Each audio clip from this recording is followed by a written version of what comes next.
Shana Tova.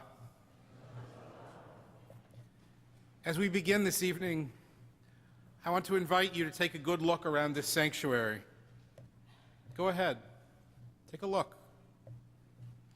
Can you see the majesty of this sacred space, the beauty of the building, the deep holiness of this time that we share together? Now join with me and look around again. But this time, take a look not at the building, but instead at the people. Go ahead. Turn to your neighbors. Turn around. Look out at the sanctuary. Do you see the holiness of our community? The striving for sanctity which unites us this night and every night? As we join together here tonight, we are enwrapped by our history. If these walls could talk, imagine the stories they would tell. And at the same time, we are nurturing our future, enveloping our young with love and devotion. The story of the life of our temple is the story of our Syracuse Jewish community. During the last 175 years, our congregation and our city have seen both peaks and valleys. For most of the 20th century, the dominant theme in Syracuse and in Jewish Syracuse was growth. Industry made our city bustle with the work of building a society, and our congregation and other synagogues flourished. But all of that began to change over the last few decades. And tonight, as we join together to welcome a new year, we stand at a pivotal moment in history. The decisions we make and the actions we take will ensure a long future for our community, or they will escalate its decline. The choices are real, they are significant, and they are not easy. So tonight, I would like to address not just all of us gathered here in this sanctuary, but the Temple Concord of the future as well. I believe we have the will, the ability, and the drive to do what is needed to ensure our survival. And tonight, I want to look forward to the community we will together create.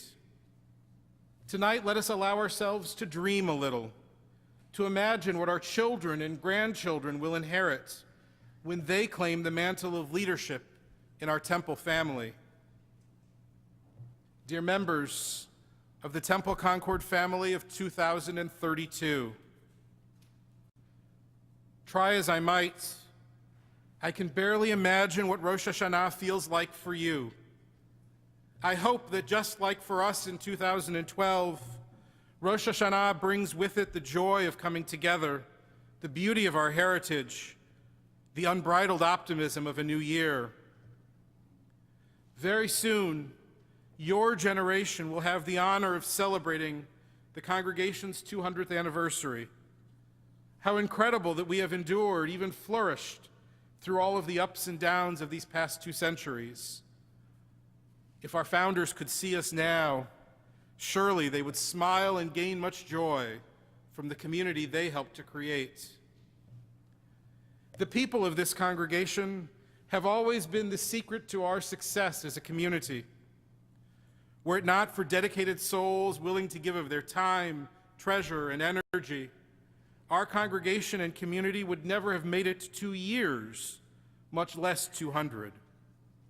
I hope and pray that in the year 2032, you feel that very same energy. As I write these words to you at Rosh Hashanah in 2012, we are in the midst of a significant period of uncertainty. On the one hand, the demographics have shifted, and both the general and Jewish communities of Syracuse have contracted. In that sense, our future, your present, seems uncertain. But on the other hand, as we celebrate Rosh Hashanah 5773, our temple has experienced 3 straight years of growth and excitement. So while our circumstances are challenging, I hope you are now living in a stable and strong community. I pray that the centrality of the synagogue in Jewish life remains a constant for you. For centuries, Jewish communities have thrived when the community united to support synagogues. In dark times and in times of celebration, the synagogue has always been the central address of the Jewish people, and for Temple Concord, this has certainly been the case. No single factor makes the synagogue so paramount.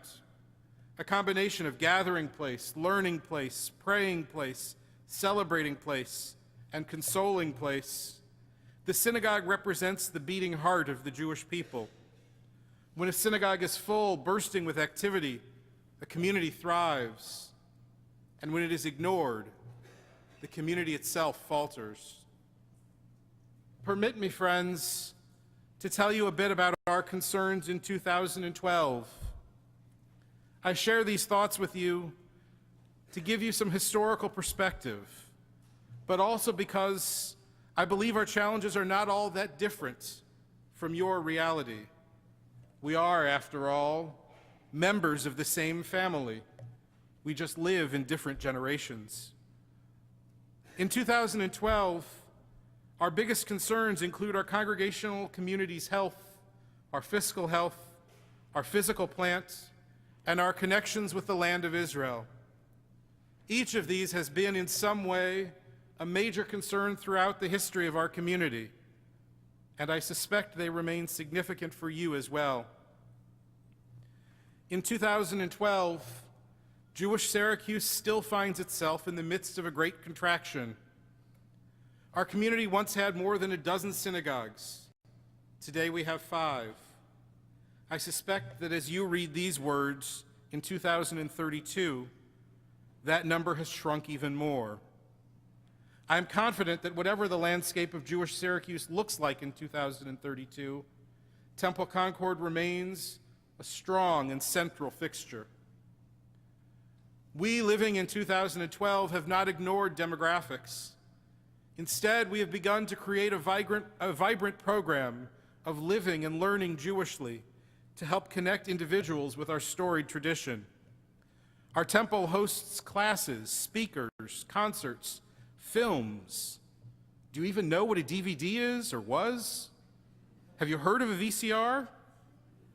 And we are doing all that we can to connect ourselves and our daily lives with the richness of our Jewish faith. By 2032, I hope and trust that those seeds have matured and the congregation now has many more people engaged in living individual yet connected Jewish lives. We have learned that we are strongest when we come together, and yet to come together, we must learn individually the necessity of our existence. Perhaps you have found new ways to engage, new paths for these pursuits. We are doing our best to make your road easier, and I pray that our work has helped in some small way. I hope these words are being read somewhere within the confines at the intersection of Madison and University. The leaders of our congregation who chose this location on University Hill recognized the value of being located in a neighborhood of learners. With universities and hospitals and thousands of students as our neighbors, the temple has been deeply blessed. I hope that your generation still treasures our good geographic fortune and does all it can to connect with our neighbors. Right now, in 2012, we are facing challenges with our building. As a 100-year-old structure, our temple displays the majesty and beauty of our faith and community. Yet it also has the usual challenges facing anything after a century of life. In particular, our building, while remaining stately and grand, has ceased to be optimal space for our congregation. Our generation's great challenge rests in reimagining our temple, and I hope we have given your generation a structure well suited for years of Jewish learning and growth. I hope that by your time, physical and spiritual accessibility are celebrated traits of our congregation. When our building was built in 1911, few knew of wheelchairs, and those with disabilities were relegated to the sidelines of society. As the century unfolded, we learned more and understood more. And as we have reached out to our non-Jewish neighbors in friendship and in love, I hope the beauty of our tradition has become a treasure, both to guard and to share. In my mind's eye, I imagine that you entered the building in an entirely different manner than I did. Did the building embrace you with light and warmth as you entered, offering many paths for exploration? Is the building filled with light and joy? And did you find your way to whatever part of the building you needed with ease? I hope the building is bursting with energy, that it is filled with people, young and old, talking, smiling, learning. And I hope that it feels like a unified campus, a structure which fosters community togetherness. Our ancestors possessed incredible foresight to build this building here in this neighborhood, and we have been blessed by our special relationship with Syracuse University. In 2012, we share scholars and students, and we have worked hard to build bridges between our communities. We have celebrated victories in basketball and football and lacrosse. And by 2032, we pray that you've shared a few championships along the way and continued and expanded, and that maybe you have celebrated as the bonds between the temple and the university have grown even stronger. Speaking of community, I hope that the community you inhabit retains the close bonds and shared sense of caring that we too often took for granted. In 2012, we still had many multiple generational families. From our vantage point, that trend is diminishing, and I hope by 2032, you still have at least a few extended families in your midst. The Jewish community of 2012 comes together to celebrate and certainly has the ability to link arm in arm when necessary. Our struggle has been to retain that feeling of connectedness in the mundane tasks of daily living. Have you been able to strengthen those bonds? I pray the answer is yes, and that the question itself seems outdated. Just as Syracuse was once home to many synagogues, our community also once hosted many Jewish organizations and institutions.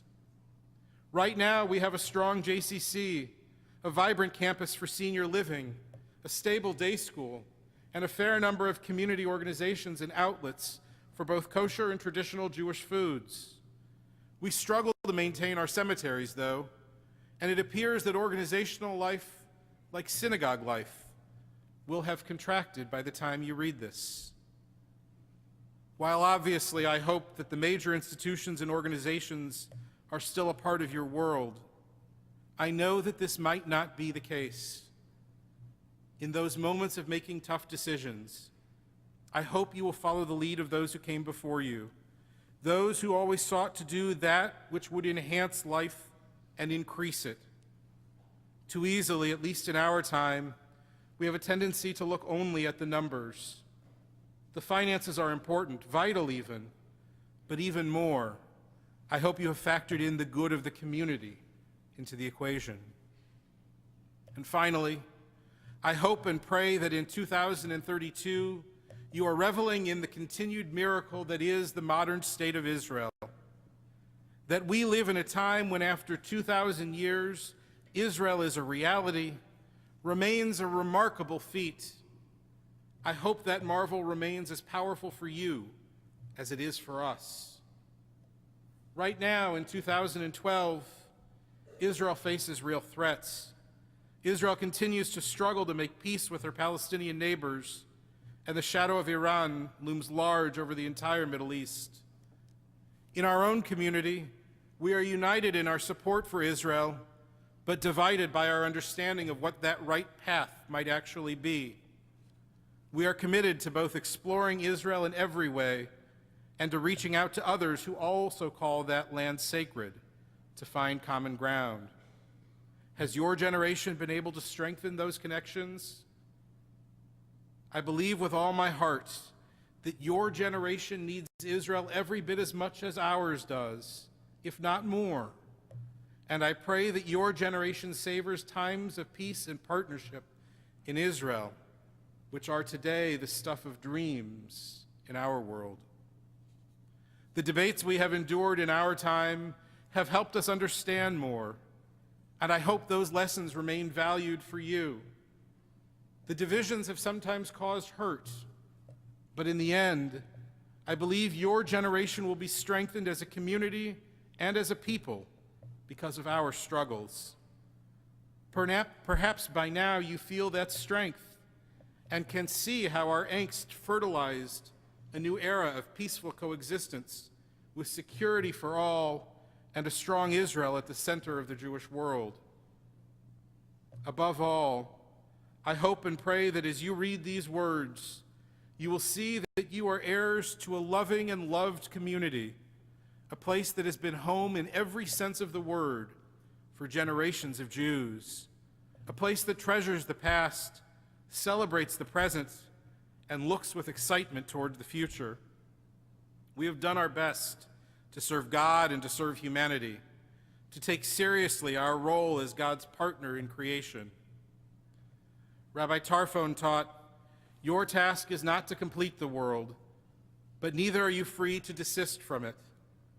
Just as our generation has worked hard to ensure a better world for you, we pray that you will build on all that you have received, making it stronger, more vibrant, more filled with shalom for the generations yet to come.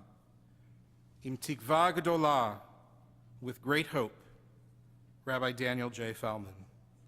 L'Shana Tova.